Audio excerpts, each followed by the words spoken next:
Pittsburgh Steelers fans, what's going on? This is Jeff Hartman, editor of BehindTheSteelCurtain.com, with another episode of the Steelers Preview. Joining me, as always, is the Three Stooges come together again. Our superpowers, our stooge powers come together, and I don't know which one I'm introducing, but it's Bryan Anthony Davis. I don't know which stooge you would be, Bryan.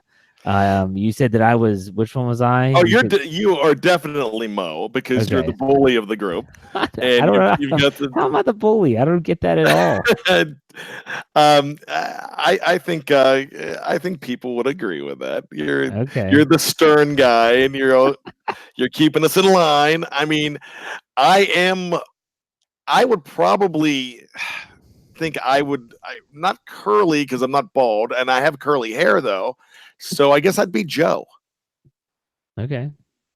So why don't you introduce? No, Larry. Okay, I guess Larry, his name is Larry. Yeah, Larry Curly and Mo. I guess I would be Larry. Why don't you introduce our other co-host for tonight? And now for the man who gets blocked more times than my arteries, it's Dave Schofield. Dave, welcome to the show. Hi guys. I want you to know that you've got a friend in me. Sorry, I took my kids to the Toy Story 4 movie tonight, so I've kind of got that on the mind. You know, speaking of Toy Story, you want to hear something crazy? For the connoisseur of animated movies that I am, I've never seen any of the Toy Story movies. And my kids have. I've heard them. So they've watched them in the van, but I've never actually sat down and watched all of them. Wow. Bits and pieces of everything. I feel like I know the storyline and I could tell you what happens, but I have yet to see from start to finish any of them. Have you seen any Disney movies, Pixar movies, start to finish? Oh, yeah, absolutely. Okay. Yeah. I've seen Moana more times than I care to, but I've seen it. Jeff, you got to implement my rule is that the kids aren't allowed to watch a movie in the van until I've seen it. So that way, when I hear it, I actually know what's going on. Because seriously, my kids have watched Moana a ton, and I've seen it one time. One time. Well, the only reason Jeff watched Moana because of Villager number 2 is voiced by Troy Polamalu. That's right. Exactly. Troy Polamalu. He's very soft spoken. Okay.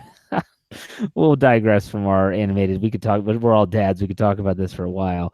This is a week, and there's going to be several weeks like this where there's no news. And as Dave always says, and I always say, no news is good news this time of year, because if you have news, unless it's like a contract renegotiation or a new contract being given, pretty much news right now is bad news. Someone got arrested, someone's facing suspension, all those bad things that can happen, or someone got injured, maybe training. The Steelers have had no news really this week. The one thing that has been coming out and is going to continue to come out throughout the next few weeks are lists. You know, the top 100 lists, the CBS top 100 players, the Pro Football Focus top 50 players. And my question for you guys is, when you see these lists, you're like me. I know you are. You're going to scan them to see who made it from the Steelers. Do you really care, though, or is this just kind of like filler for the offseason? Bryan, we'll start with you. You know what? It is one of the most fantastic motivators, especially for the Steeler team right now. Yes, it is filler. I do not pay attention to them at all. In fact, yeah, you know what? I do pay attention to them. And I look to see how many Steelers are not on the list because I don't want these guys on the list. I want it to be a motivator because right now, I mean, this is a theme. If you've been watching this show, listening to us, my theme the entire offseason is I love how these guys are banding together. And I love the fact that they all have chips on their shoulders. So let's leave somebody off and let them get pissed and let them show you and show the world why they should be on that list. And I think that's the recurring theme for my thoughts. I think that's the recurring theme for the Steelers. Ben's going to talk about it all year long, about how no one's believed in us, and we're just going to go show them. And I could see him in the playoffs. No one believed in us all year, and now we're here, and I love it. So when Ben has a chip and when that team is upset about something, it's fantastic. And for me, Jeff, for me, Dave, the only list that you need to be on is Hall & Oates' Kiss on My List. All right, El Blanco, Dave, go ahead. El Blanco. I'm such a fanboy with these kind of lists. I go through and I look for the Steelers, and if they're on there, that's great. It's fantastic. And if they're not on there, then it's a crap list, and I don't care. Yeah, I don't know. I mean, I do look. I mean, I have to look. We write these articles because it's something to talk about, something to debate, and I compare these to power rankings during the season. Because the power rankings, you're taking someone else's thoughts and you're just debating them. That's all it is. The New England Patriots being number 2 to the Los Angeles Rams last year for the majority of the season in the power rankings meant absolutely nothing. All it was is that fans could debate on why aren't the Patriots number 1 or why aren't the Chiefs number 2 or will the Chiefs beat the Patriots in this week and the Patriots. It's all it is. It's just a discussion piece. And that's why when I write these articles for the website, even though our lovely fans sometimes at BehindTheSteelCurtain.com refuse to read all of it and say, like, I understand that these rankings mean absolutely nothing. Nothing. I will say that the NFL Network's top 100 carries a little bit more to it because the players vote on it. So it's like, for instance, Pro Football Focus, they use all their analytics. And, CBS, who is that? A couple nerds sitting in a room picking top 100 players. So the NFL 100 on the NFL Network, I'll put a little bit more credence into. But other than that, I don't care about these lists, period. So it sounds to me like Bryan and I need that job for CBS. We'd be perfect for a couple of nerds sitting in a room deciding stuff about football. Why don't you guys do the BTSC top 100? You know what? Challenge accepted. I was thinking when you were saying that, I'd love to do my own Bryan version of power rankings. Oh boy, that would be actually pretty fun. It has to be football. Although off season you could rank other stuff. Yeah, we might start the Bryan power rankings. Do the football power rankings and then do other rankings, which might be funny. That, you know what? I think we're onto something there. The brain trust. Yeah, exactly. I mean, we're having a meeting right here live. Actually, and I don't want to discuss this on air, but we probably all know the brother of somebody that does stats for CBS Sports locally in here, and I'll tell you that off air. But somebody was telling me recently how he has the coolest job ever in Florida or something, working for CBS, the stats, and that's all he does is fun stat stuff. So that's me. When I think of that, I think of Dave. I'm glad you said me, but that's all you, buddy. I mean, that's something that you would be amazing at. I mean, I would have to do the most ridiculous stats of like who got his toenails cut 7 times last season, and that'd be my fun stuff. Speaking of stats and nerdy stuff, let's go and transition into the Stat Geek segment. Dave, what do you have for us this week?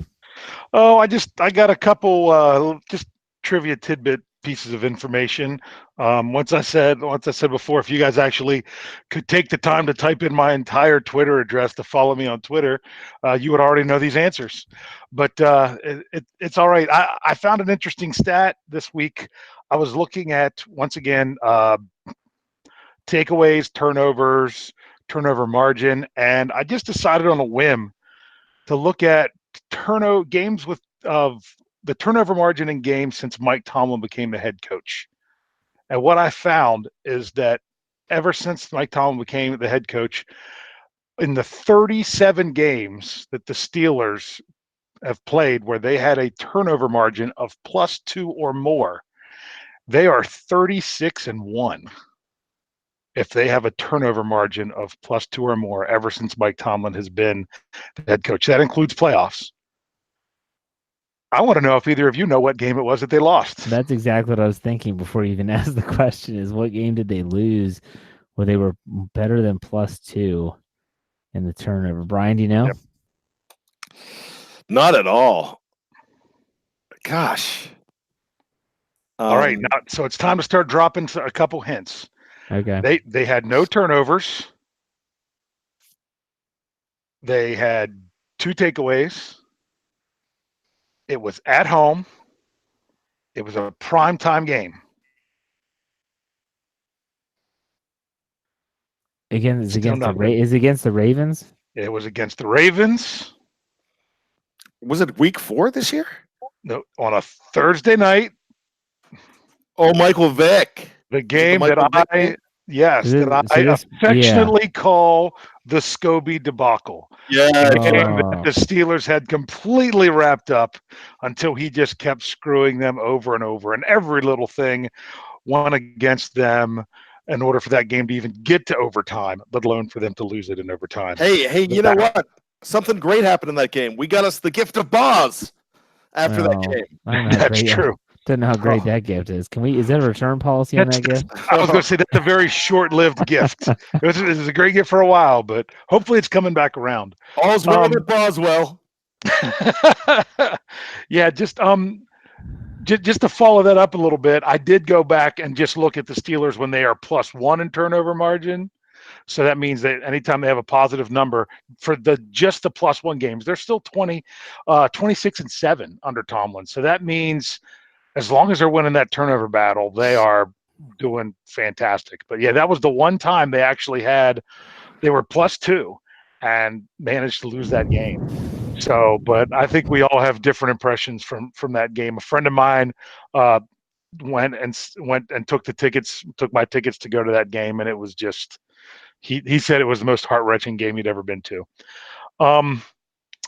I wanted to bring back something that happened a while ago when we talked about the only player in the NFL ever drafted out of Tusculum. Do we remember who we had for the Steelers? Ricardo Coakley. Yeah, Coakley. Ricardo Coakley was drafted out of Tusculum. He's technically the only player to ever play in the NFL out of Tusculum. He is not the only player out of Tusculum to be on the Steelers' 53-man roster.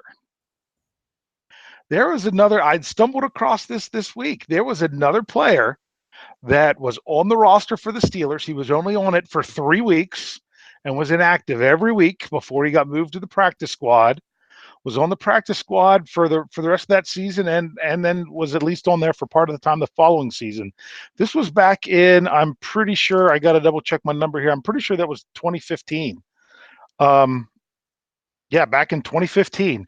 And he was a waiver claim and was on the roster for 3 weeks, and then he was sent to the practice squad for Anthony Chickillo to then move up to the active roster. You guys have any idea? B.W. Webb. That was a great guess, but that was 1 year too soon. He was in 2014. Okay. He was a defensive lineman. Defensive lineman. Jeff looks like he's got absolutely nothing. No clue. I'm totally out of it in this one. I'm going to give Bryan about 4 more seconds. I've got nothing. So this is your crazy trivia that no one would ever care about. That's brilliant. This would be Kashawn Lyons. Kashad, I remember Kashad Lyons. They picked him up from the Tampa Bay Buccaneers, correct? Yep, that's correct. Exactly. Was that the year we picked up 2 players from Tampa on the same day? No, that was a different year, because I did have I had something that ran today that kind of outlined all these moves that the Steelers made before week 1 over the last 6 years, because they've made a move every time where someone was on the 53-man roster. So don't get too attached to everyone right now being on the roster, or the only people that could make our 53-man roster, because the Steelers have made a move every year for the last 6 years. Yeah, I am going to guess. Impressive. I read that article. I'm going to guess number 96 or number 99. I think number 86.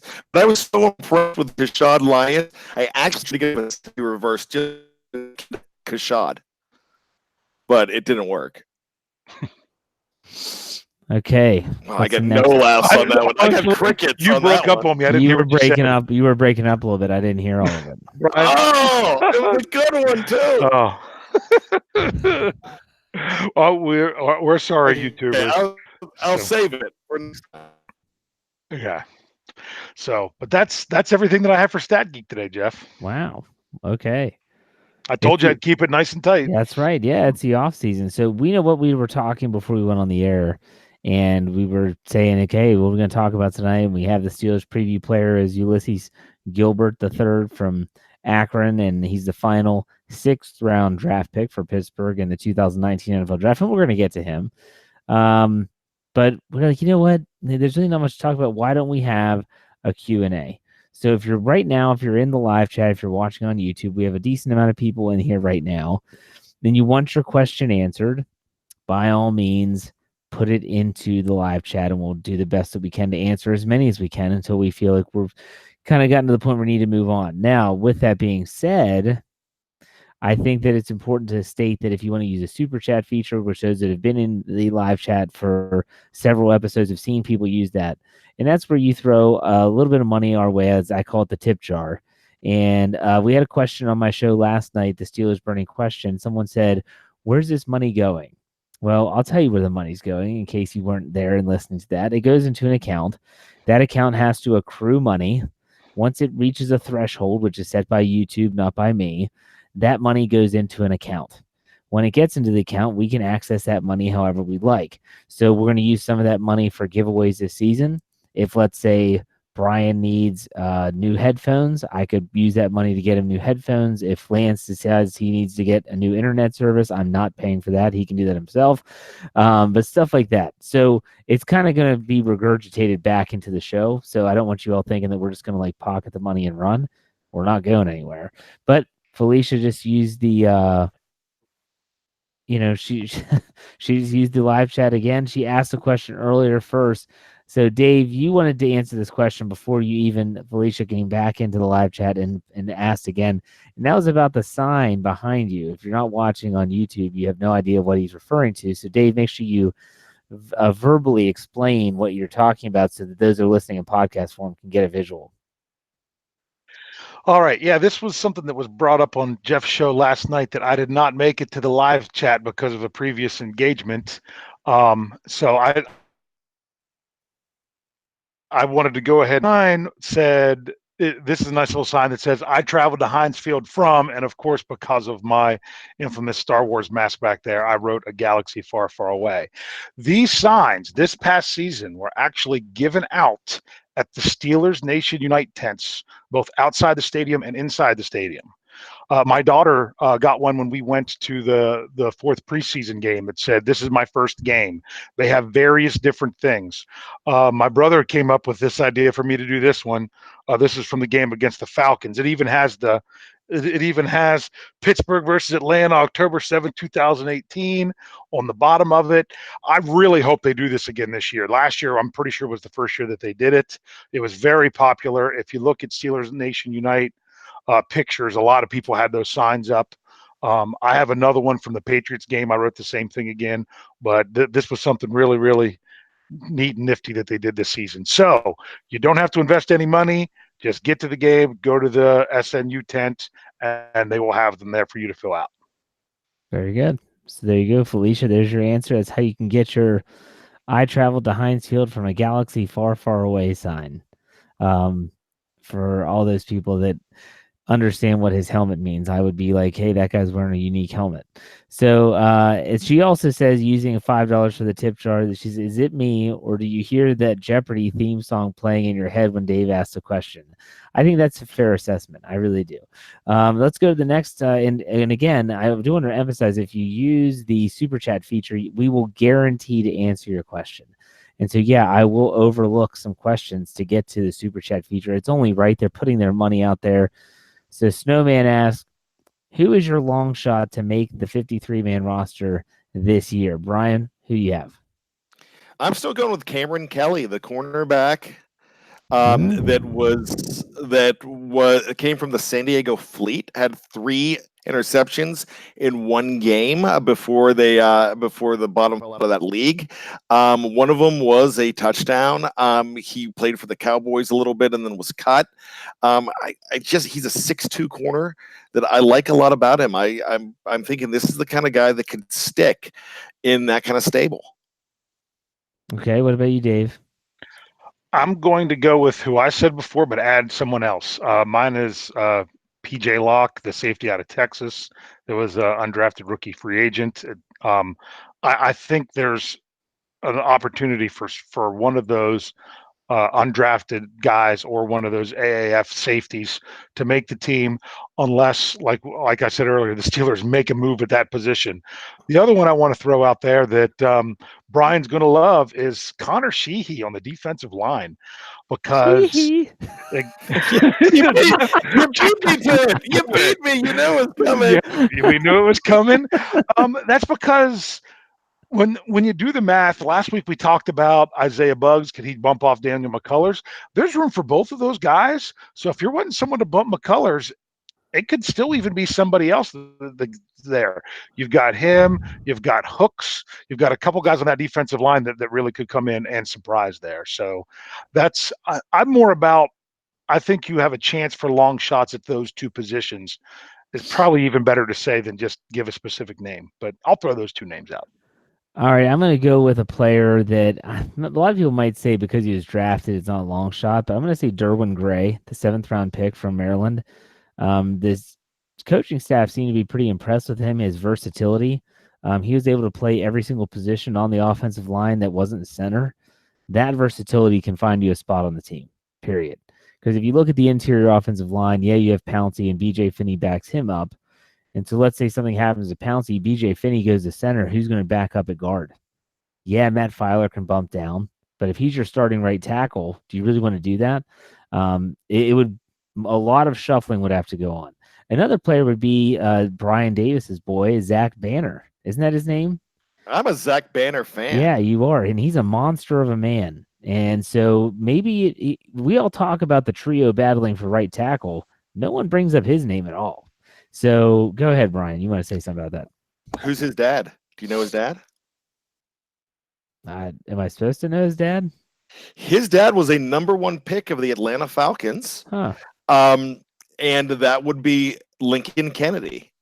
Did not know that. If you remember, I believe 1992. In fact, I was looking up the Steelers have a couple other #1 picks that fathers played and were, excuse me, not #1 picks. Their fathers were #1 picks in this league. So it's really interesting. And they have another guy that his father was a #1 pick in baseball, which is Trey Griffey, of course.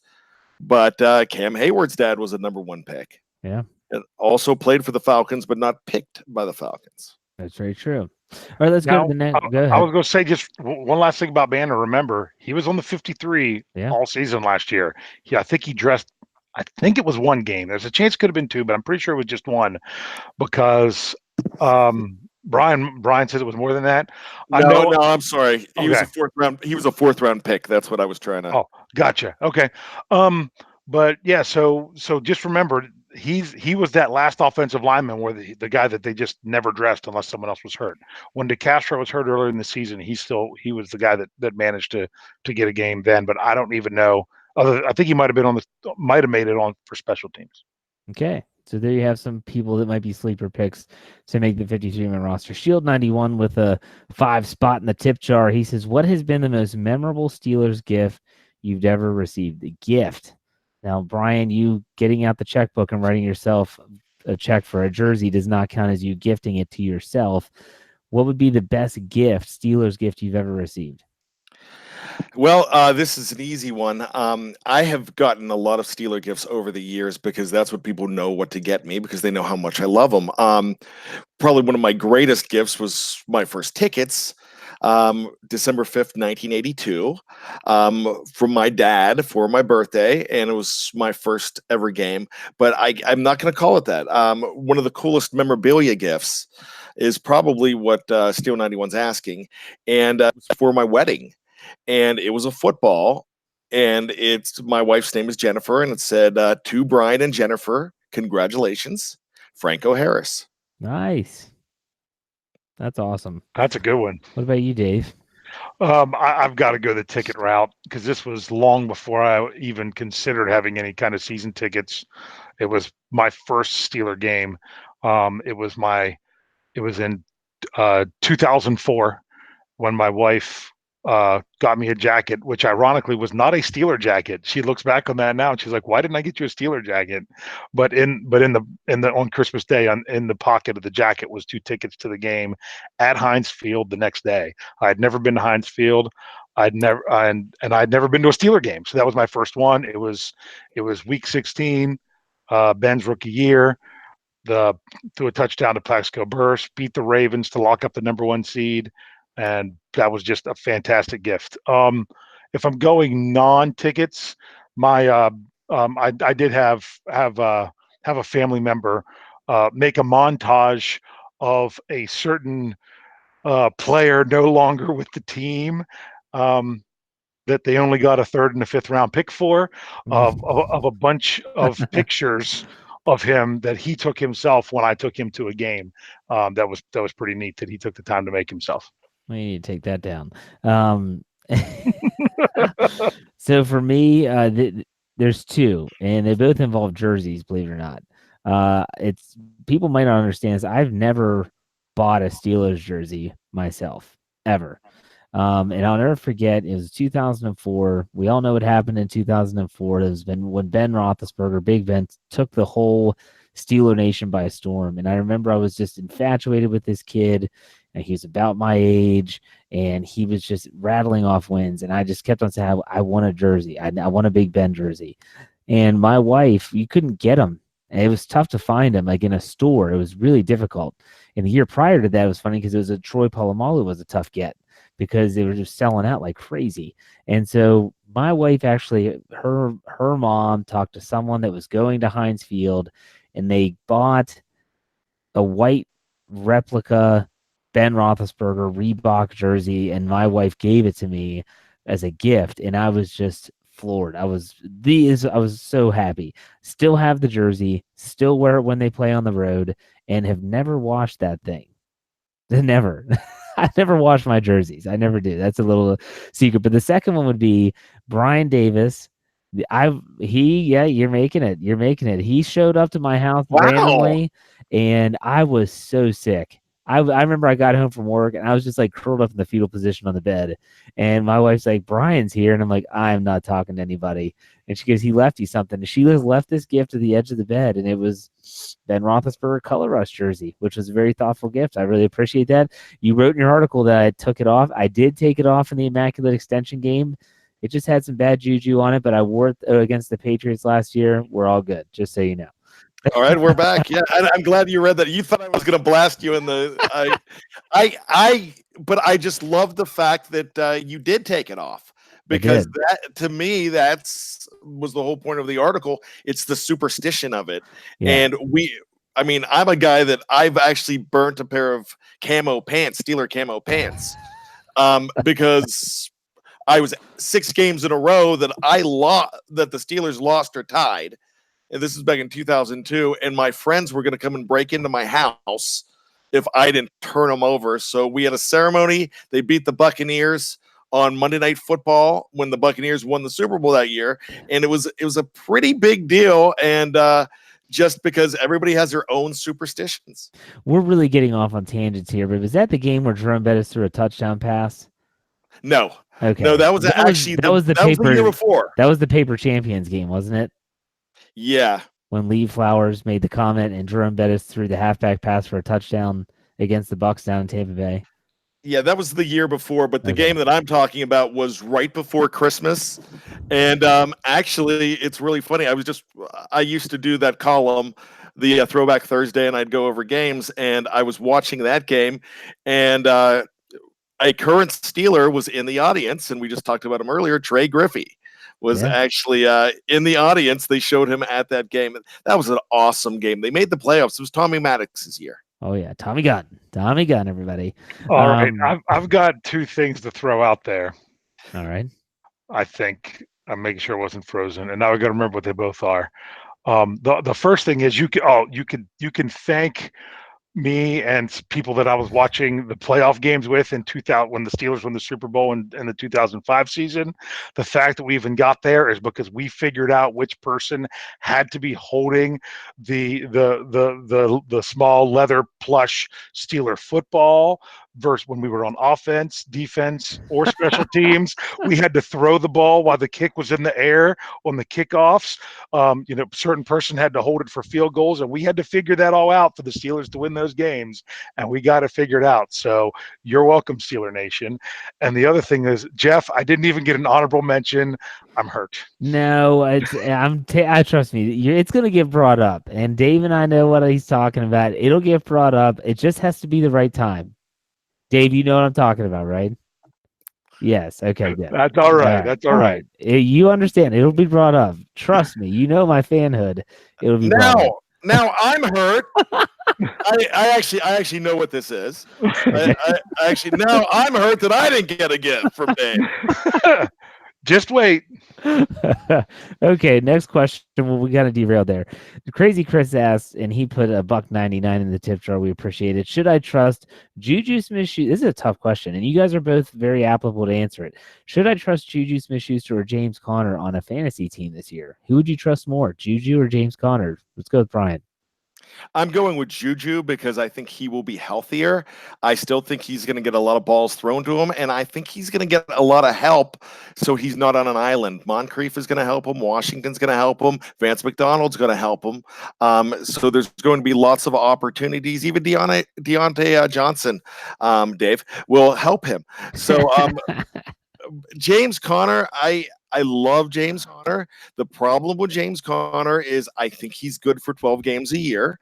I don't think he's good for 16 not because of his playing ability, because of his durability, because we haven't seen him for a full 16 in 2 seasons.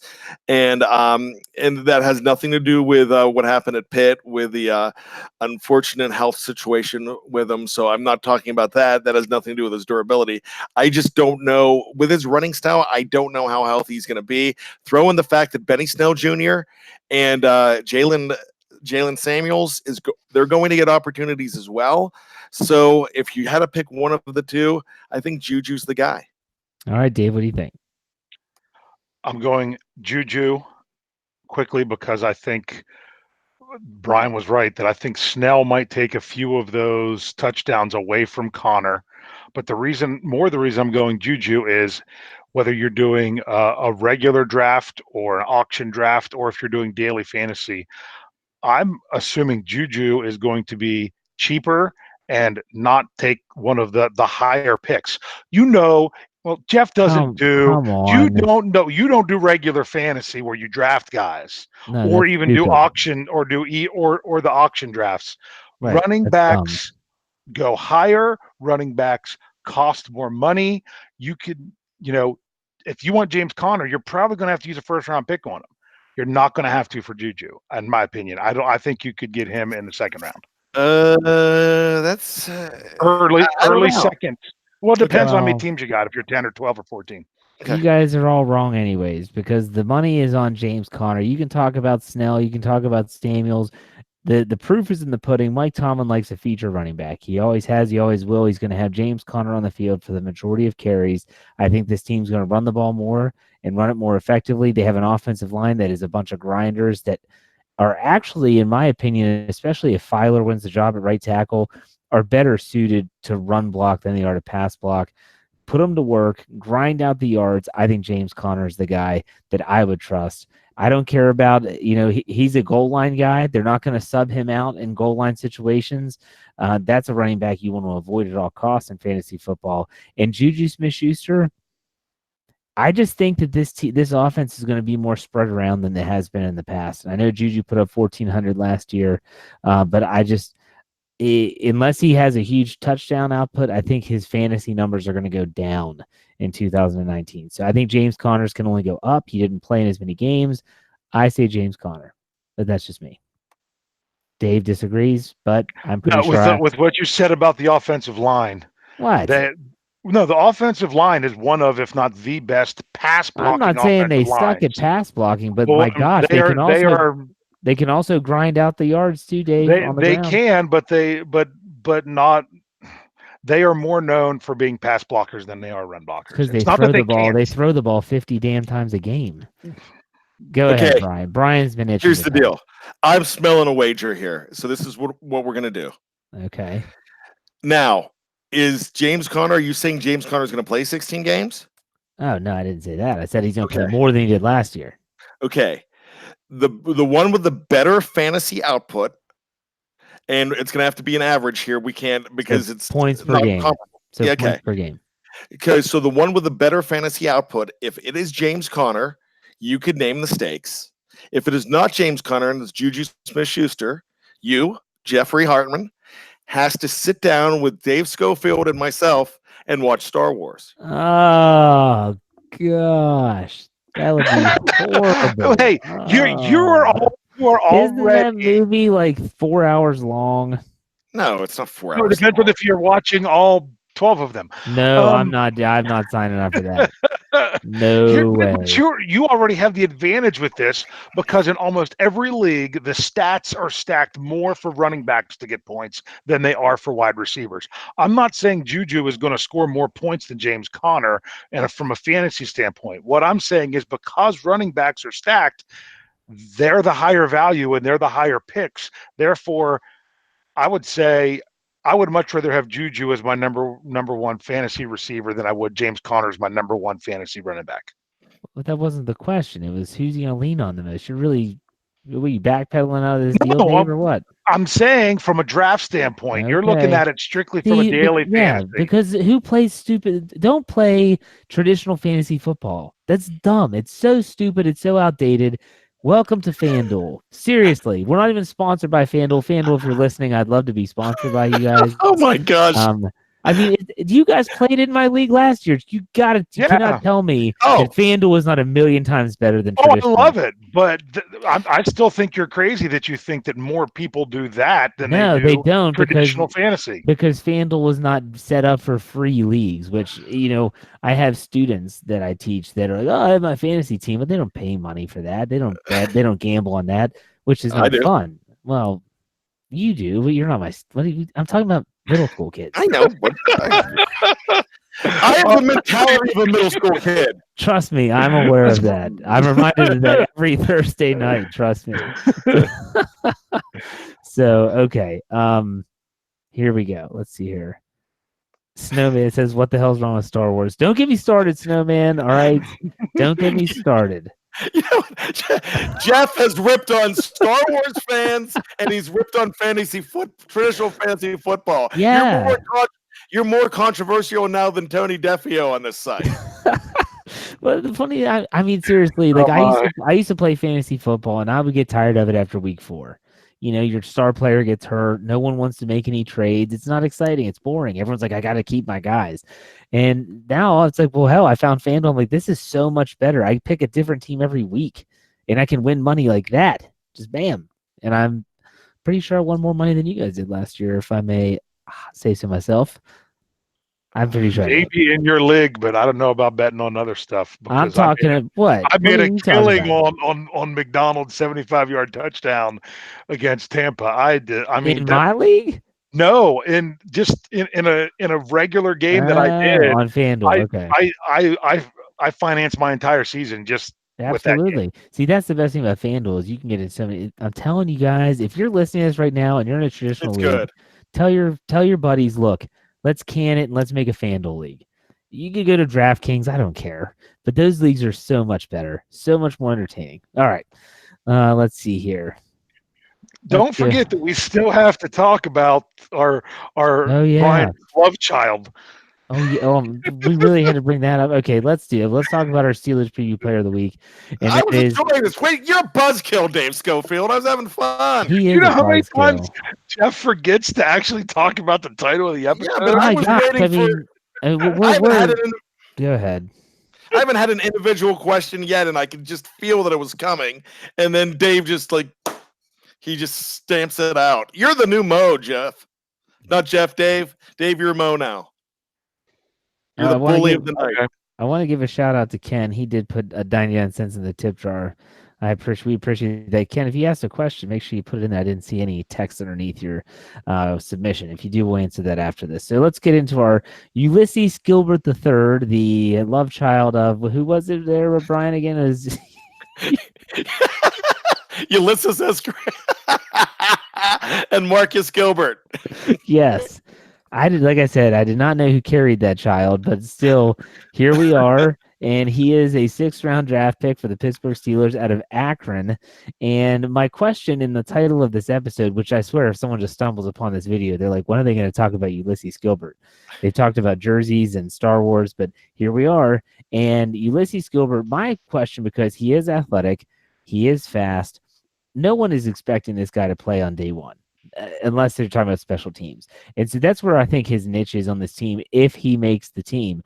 My question is, do you ever see a situation or a scenario where you think Ulysses Gilbert III could push a guy like Tyler Matakevich off of the 53-man roster? So, Bryan, I want to start with you. Do you see that as being a potential or a possibility? It's a possibility. I think it's slim. Tyler Matakevich has a lot of guys that are going to be gunning for him because he's the one that, even though he's a special teams demon, he's the guy that is susceptible to these younger guys coming in, and they're going to make their name because of special teams.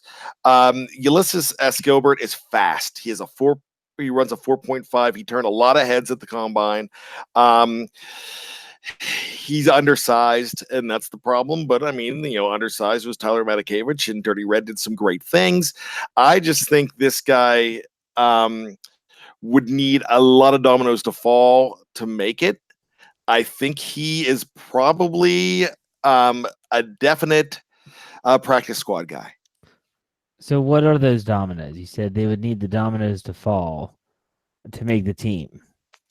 You would have to see a lot of guys like, even though this is not apples to apples because this guy is not a linebacker, but a Jordan Dangerfield might have to get cut. A Tyler Matakevich might have to get cut. Sutton Smith is also probably battling for a special teams job as well, too. And a host of undrafted free agents that do have some really good opportunities here, like a Robert Spillane, who's also an inside linebacker. So there is a lot of traffic. In fact, I might have mentioned it last week. I think I am more excited this year than any year about the undrafted guys, the guys that have been cut from other teams, the guys that you're giving future contracts to. There is a lot of lesser name budget talent on this team that could really be fighting for jobs. Okay, Dave, what are your thoughts on Ulysses Gilbert and his potential of making the 53, maybe bumping a guy like Matakevich off the roster? I look at him right now as a practice squad player unless he balls out. Just because it just kind of seems to fit there. It's all going to come down to the special teams. If he shows just as much flash as Matakevich on special teams, which is basically the only reason he's stuck around so long, that he's going to get the spot. It could even also be a situation where if you can fit Matakevich and Gilbert and Sutton Smith, if you can fit all of those guys on the 53, they're going to all be battling for like one helmet for each week. If you could even get all three of them on the roster, I just don't know if it's there. My most concerning thing with him is he had a big fall off in his stats his senior year of college. The only thing that he did not fall off on is fumble recoveries for touchdowns. That he had 2 fumble recoveries for touchdowns his senior year. Everything else he fell off on, like even going from his sophomore year to a senior year. Like, for example, total tackles. As a sophomore, he had 121. As a junior, he had 140. As a senior, he had 85. Sacks, he had 4 each as a sophomore and a junior, only had a half a sack as a senior. He had 3 interceptions as a junior, none as a senior. He had 4 pass defenses as a junior, 3 as a sophomore, only 1 as a senior. It just seemed like from a statistics standpoint, it was a big drop off, and which could be a red flag, but it could also just be the situation. With these schools like Toledo and the MAC, we don't really always know what's going on. with those kind of things. But that's why I look at him as a practice squad guy. That if he really shows out at camp and in the preseason, that then makes a push to make the roster. All I'm going to say is that every year the Steelers basically have a player that everyone expects this XYZ to happen, and it doesn't happen. Like, for instance, last year, everyone thought, well, Joshua Dobbs is gone. It's going to be Ben. It's going to be Landry. They just drafted Mason Rudolph. That's going to be your trio of quarterback. And then look what happens. Landry Jones is trying out for the XFL now. So I think that this is these back-end draft picks, so you're talking about the 6th round picks, things like that, those type of players, it just is going to take a flash or two. Mike Tomlin talks about it every preseason, that the 4th game, he always brings up Terrence Garvin. He blocked a kick. I think he made a big special teams play, recovered a fumble. He got their attention. He made the football team, played for a couple years. This is what he's going to have to do. Ulysses Gilbert's going to have to somehow make some splash plays in some way, shape, or form if he wants to make the team. And just remember, he's the 6th round draft pick, but he's their final 6th round draft pick. He's their 8th of 9 players picked.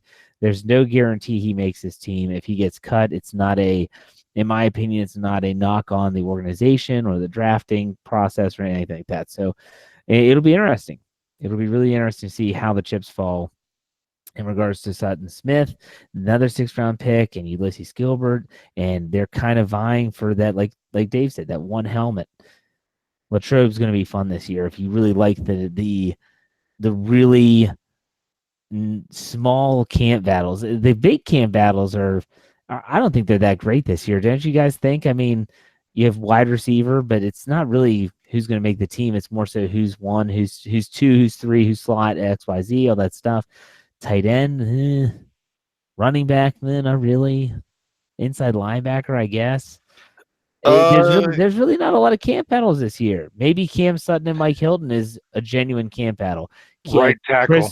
Right tackle is a genuine camp battle. Chris Boswell and Matthew Wright, I believe that's his name. That's a genuine camp battle. You mentioned wide receiver. That last wide receiver spot is going to be pretty good because a guy like Eli Rogers or maybe a Ryan Switzer, someone might get left off this roster when it's all said and done, because there's a lot of traffic at wide receiver. And what if Deontay Spencer makes his way in from the CFL, who's turned some heads as well? I mean, I think that I don't know whether they're going to keep 5 or 6. We already know it's Juju's definitely there. Deontay Johnson's going to stay. That Moncrief is going to have a job and James Washington's going to have a job. So there's a lot of guys for that 5th spot, and we assume it's going to be Switzer. So if that's the case, where's Eli Rogers go? And a lot of other guys looking. Right, and that's the thing is the Steelers don't like to – you said this before, Brian. They don't like to basically say, we made a mistake on this one. And they just gave Eli Rogers a new contract. And they traded for Ryan Switzer last year. And the team doesn't like to do that. They don't like to say, yeah, boy, we really swung and missed on that one. I understand it's happened before, but that's not the norm when it comes to the Pittsburgh Steelers. So we'll see. But that's 6 guys, Switzer. I don't know. Yeah, I think to go. I think the 6 is set. Oh, you think they're keeping 6? Yeah, I think they keep 6. A lot of the fun battles to watch are going to be who makes the practice squad. Well, and that's a crapshoot because they have to clear waivers, though, because you have to cut the player and they could get picked up by someone else. Exactly. So that right there then could take one of those spots away. But we've seen it, and like I referenced earlier in the show, how many times do you think, oh man, someone they're going to make the team based on their preseason, and then the Steelers make a move. Yeah. And then therefore there's not really room for that person. They end up on the practice squad instead. Yeah. So, okay. Reginald asked a question. This is kind of towards Dave and myself. They said, are we going to do a 53-man roster? I guess, Dave, we should probably dust that off before training camp and redo our 53-man predictions if you think they've changed at all. So we'll have to revisit that. But we have done that, Reginald, for those that are curious. And that's on BehindTheSteelCurtain.com, obviously. Yeah, well, if nothing else, even if we don't, I don't even know if I'd change much of anything on it. I might make a change or two, but we should redo that before training camp comes out. Okay. All right, so now is the Did time. you find Ken's question? Whose? From where Ken dropped his dollar in the tip jar, but you couldn't find his question? He Where asked was it it? again. What was it? It was. Here we go. He said, What's the Steelers' record and how far do they go if the defense has this stat line? He says 25 turnovers. I'm assuming he means takeaways there. Yeah. 54 sacks and 21.9 points per game, meaning under 22 points a game. Jeez, Ken, that's specific. Now I see why he paid $1 for it. Is that that's like a $5 question, Ken. Come on, you're Yeah. killing me here. No, I'm just joking. Let is me that Ken from that's Jersey? Ken from New Jersey. It is, yes. Oh, Ken's my buddy. He's in the house. Okay. 25 turnovers. We assume that means takeaways. 54 sacks, which is more than they had in 2018, but allowing 21.9 points per game. I'm going to say that they A, make the playoffs. I'm going to say that B, they at least win a game. I'm not sure if the 21.9 points per game is good enough to win a Super Bowl. That's my take, Brian. What do you think? I think that's you're absolutely right. That might be a 9-7, lucky to be 10-6 season with those points per game. We have 25 turnovers. We're talking about extra possessions there. That's true. That's I need like Dave Schofield time. I need 2 weeks of doing nothing but stats to figure that one out. All right, go ahead, Dave. What do you think? I'm going to say you're right. The takeaways really add to it. The sacks need to lead to takeaways, and the takeaways need to lead to extra possessions, which means more points or taking away points. It's that 22 points a game. That means they're going to be in a lot of close games. I'm going to say that's going to equate to around 11 wins, and you're trying to fight to see if you can get a first round bye, but that might not be enough for a bye. That would probably put you in the 3 or 4 seed, win the division, host the game, and then have to go on the road the next week. Yeah, and you bring in like the differential too, the turnover takeaway. We talked about that in past episodes. So it'll be interesting to see. We have one last question here, $5 in the tip jar from Russ. He says, can Sutton make the roster for more than just special teams, and Dante Spencer take Eli's spot on the roster too? So he's talking about Sutton Smith, the rookie from Northern Illinois, and Dante Spencer from talking about Eli Rogers' slot spot. We'll go with Brian. What are your thoughts on that? 30 sacks and basically 30 sacks in 2 seasons as a sophomore and a junior means you could get to the quarterback. If he goes crazy, it might be an Ola situation where you're wanting to put him on the roster, not just for special teams. So yes, I think he can.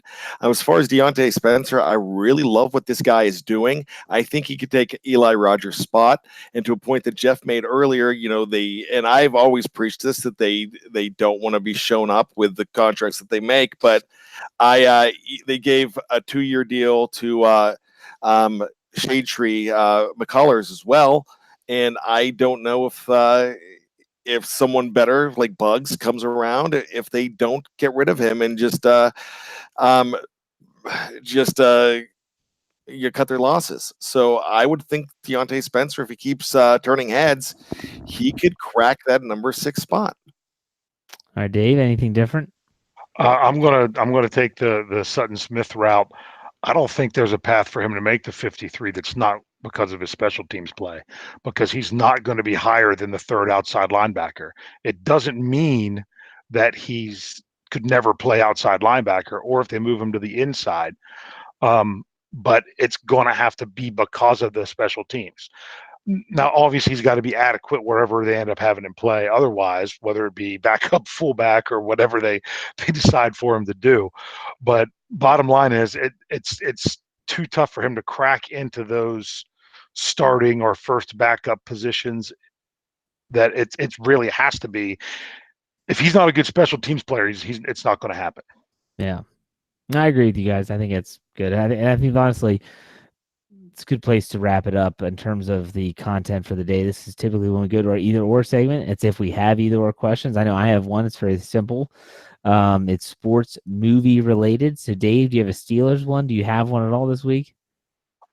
I have one, but it is not Steeler related. Bryan, is yours Steeler related? A little bit, but not. It's Bryan related. They're all Bryan related. Yes, it's a Okay. Bryan special. It's classic Bryan. So save me to last. Okay. I'll go first. Go ahead, Dave. All right, because Jeff even alluded to it last week. I came up with this several weeks ago that I had in my back pocket, and it is this. You asked about entrance music, walk-up music last week, which was a great question. This is the same kind of deal. For your entrance music, which one are you taking? Are you taking Rick Derringer's Real American, or are you taking Jimi Hendrix Voodoo Child? Which Hulk Hogan theme music, entrance music, was better? Shoot, because now you're going into different forces there too. You're talking about WWF versus WCW. You're talking about hero versus heel. If we're just talking about music, I will take Voodoo Child because I used to love watching him come out and he's holding that belt like a guitar and he's strumming that thing and he was just the bad man. And growing up watching Hulk Hogan being a hero of mine, I had a poster of him in my room. I loved it. I was a Hulkamaniac through and through. There was something cool about seeing him be bad, though. I just gotta say that. So I'll take Voodoo Child. What about you, Bryan? You know, my inner Bryan is saying right now, "What you gonna do, brother?" And and I'm just like, dun dun dun dun dun dun. Walls crashing down and it hurts inside. Bum bum bum bum bum bum bum. I am a real American. Fight for the right of every man. I should have realized this was going to turn into a concert. I'm assuming that is Bryan's answer. Yeah. So I'm trying. I'm sorry. As great as that song was, and I would bust into that as a kid all the time. There was just something when someone's out there doing an interview, and all of a sudden you hear that guitar kick in from Voodoo Child, that they're just going to be interrupting, and you know who's coming to come out here and just totally blow up and make fun of whatever's being said. With the NWO and with that's I will, as much as I will always remember Real American, I loved that NWO spin, and that entrance music is just fantastic. It's funny you bring this up. I was talking to my wife the other night about how entrance music for wrestling. We were watching a show on wrestling on Viceland the other night, and I said the entrance music was part of the show, and the greatest of the greats had the greatest music. And when you think about it, it was something like Dave just brought up. And I mean, how many times, if you watched in the late 90s, early 2000s, in the middle of an interview, you heard glass break, the crowd just went absolutely berserk because they knew Stone Cold Steve Austin was coming out and he was going to do something crazy, or they heard The Rock, "If you smell," and then it just went nuts, And it's entertainment. Like, that's what people hate on wrestling all the time. I used to love it. I don't watch it anymore, but I used to love it. But so that's yeah. The entrance songs are the best, or like someone like Ali brings up The Undertaker. Remember when the lights would just go out, the gong, and then dong, and you're like, oh boy, and then you know who wrote a lot of those songs for WCW at that point? Not, of course, not Voodoo Child. Jimmy Hart. Oh, yes. Really? I did. Yeah, he did, because they did basically another song very similar to Real American for Hulk Hogan to use in WCW before he went NWO. I can't remember what it was called because I looked it up. I think they said he's had 11 different theme songs over the course of his career. Oh, I can't remember what that one's called though. So there's a 1965 song by a group called I believe the McCoys, and it's called "Keep on Dancing." And it went to number 5, and Jimmy Hart was a member of that group. Wow. He actually had a number 5 single. Yeah. Well, we could talk about this for a long time. So we'll go on to the next either or. We'll be able to bring up wrestling next week. And mine is about sports movies, but I'm trying to focus on comedies. So I'm a big baseball guy. I'm a big golfer. And when you talk about comedy movies, you're splitting hairs when you have to choose between Major League and Caddyshack. And so both of them have very relevant. People watch Caddyshack and they just laugh and say it's ridiculous. Those people have never worked in a country club. I grew up working in a country club, and I'm going to tell you right now that movie is not far off in a lot of different ways. So I'm going to say. That's all I'm going to say. Okay, and in Major League, Wow. I'm Major League, impressed. in Major League is not far off either. If you've ever played baseball for a long time and you're around this group of guys that are just all unique and different. Now, still, they're tremendous movies. Which is the best of the two? We'll go with Bryan first.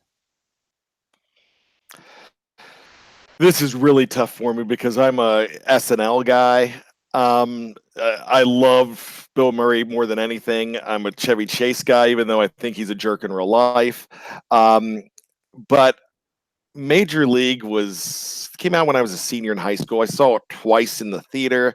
I actually went out and asked for a Cleveland Indians jersey for Christmas because of that movie, and I absolutely loved it. And you have, gosh, Serrano became the president of the United States. That's true. So with that in Kiefer Sutherland's 24.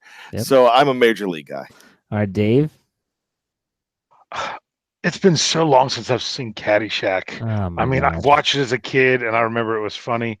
But yeah, I like Major League. I'm going to go with that one. I'm not going to have to go into exactly why I like Bryan, but that's a really close question. It was a good that was a good toss up. So I'll go Major League. It comes down to one-liners for me. Which movie has more one-liners? Which movie do I quote the most?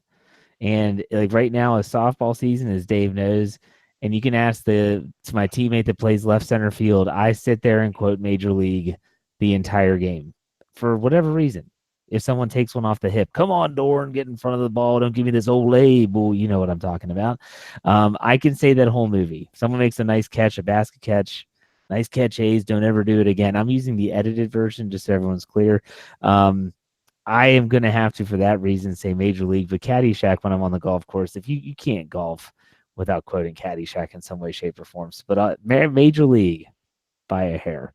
I find myself quoting Happy Gilmore a lot more than Caddyshack when I'm golfing. That's such a bad golf movie, though. Oh, I know, but it's still got great lines. So, all right, Bryan, bring up the rear here. All right. First of all, I need to issue a heartfelt apology because lately I've had more serious either ors, and I've been trying to be more mature.